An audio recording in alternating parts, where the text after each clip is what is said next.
So I'd like to take an image that I got here early and kind of show you a way that you can add a finishing touch to your composites. So I showed you how you could use the color lookup tables as an adjustment layer before, and that could be a good way to unify your subject with your background image. But there's another way that will be pretty interesting. So I'm gonna go just click on my topmost layer here, and I'm gonna hit Command Alt or Option Shift and E.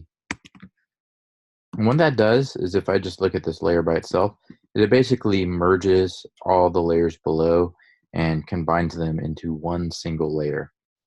Um, a lot of times you don't want to do this just because you want to have all these options to adjust this thing. But what I'm going to do is do some adjustments on this kind of finished combined image here to kind of make the final finishing touches on this.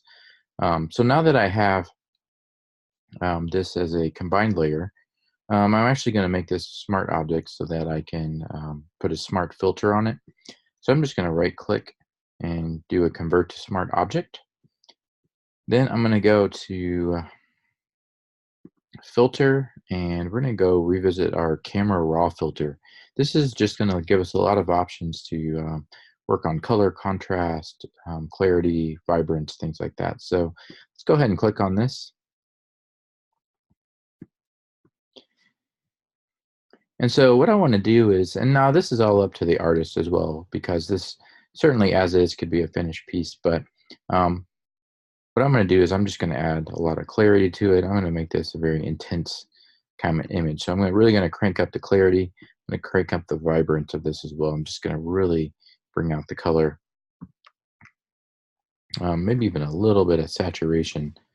I'm going to work on the contrast a little bit and just make the darks darker and the whites a little bit whiter. I might even make the blacks a little bit darker just to add that contrast. Maybe just a little exposure on the whole thing, and maybe temperature, maybe just warm it up just a touch. Now, of course, there's any number of other options and settings and things you can do here in Camera Raw, but this should get my point across what I want to do here. So I'm going to hit OK, and you'll see that as a smart filter kind of dialed in. And if I turn this off and on, you can see we kind of have a pretty stark difference from what we started with. And there's also kind of a unifying element going on here too, where now it looks like our foreground and background. It's kind of a nice last step to kind of bring it all together and make it look like it all belongs together. Now, a couple final tricks that you could do with this is maybe you think this is a little bit too much. You kind of cranked everything up. Now, of course, since it's a smart filter, we can go back, double click, go back to our camera raw and adjust at will. Another thing you might do is just adjust the opacity of this layer. Keep in mind that our old layer of everything combined, we can see below it. So if we just drop our opacity down, maybe we don't want what we did as intensely, but we can just kind of dial in the amount of that, of what those finishing touches that we want.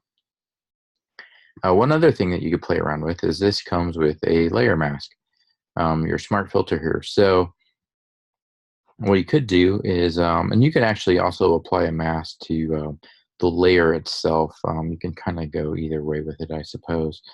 Maybe I'll just do it on the layer itself, because maybe you don't do a smart filter. Maybe you just do some different adjustments and things. So let me put a mask on here.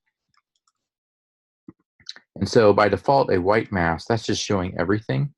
Let me actually hold the Alt or Option key and do the mask, and that's going to hide everything. And what I'm going to do is you might actually want this effect just to apply to certain things. So maybe just on the background.